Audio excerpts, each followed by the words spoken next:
Christus sunga kungit to Zuyul now nule pate Christian kat I tendingin na isam masapen hi aizongin na bekto beaching Christian kiswak zolo hi beaching Christian so tendingin zuina amlo pamohi Vantungam tungding chi na nei na pin vantungam lampi nazui kile chigma in vantungam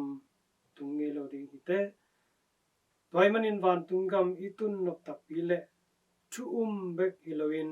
tu zui I ding tu pi ma he toiman utenaute tuni isim lungdam nala isyang do sunga recent zui pi ching tak tak swati na ding lampi to pai suna ngil he Juminam te ma men zong hi lampi ma na zui u hi ai zongin amau te zui dan le tuni to pai zui onghil lai sa ro sung tung to na onghil dan kilamdang hi tua zui ding lampi ina bang teng hiam amasa pen ina chit piak na hi chit piak na pen nget piak na hi lo hi hongking et mana na piak hi lo hi nang ma mai na ching tak le phal takina pasiana dia hi zongin pasiana sem ta dia hi zongin chimo zong khal dong tok te ani hi zongin na piak na pen chit piak na he ani na tungen na pen Christian preaching khat so ding na zui lu apamo lampi he tungen na pen pasian to ki ho na pasien to ki zob na pasien to ilom tan na he tungen lo khat pen pasien to ki zom thei lo he tungen na pen ki sab na te bek nget na ki sab chang bekina akingen hiloina pasien to iki zob no tak tak le to tungen na inget lo apamo he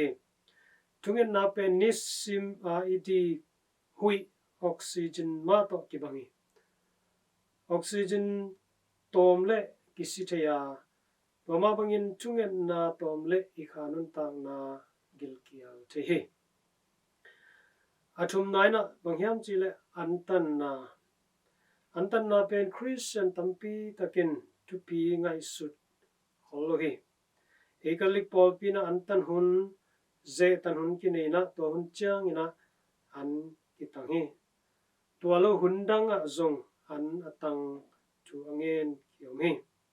antan na pen pumpi kidek na nam khat hiya anitan chang in mi hing te pen an bek to kinung talo hi pasien kyang panong pai thu to zong nung ta hi chi la na he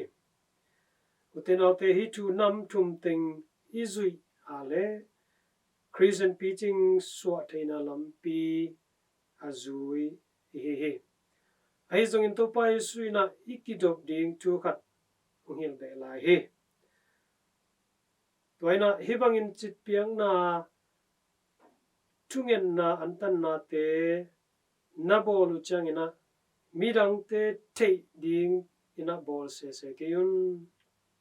van tunga na pa un thei peule phazo hi china ongel he to pai suni bangang gen na pen farse te pol khatina mi te thei ding mi te phat ding laminin chit piang na hi zongin tungen na hi zongin antan na te nanei na bol uhi to bang dani na e te zong to akhang tha Christian te zong i khang lo di to pai suna ha onghil a he tamen utena te Christian preaching iswan of le izui din lampi ina tunin to pai sun hil chit piang na tungen na le antan na te ya to te bo tak chiang in zong mi te pa tak zon na a bol Halloween pasien mai pa nga na ding le midang te patom na a hi te na rin a bol I ding to pi ma he mi ten e ten na sep na ahoi te amu changin van tunga om ipa topa min akiphat na dingin eitana na se foi tampi asem zo I na ding tunina topa kamal to ikihan thon hi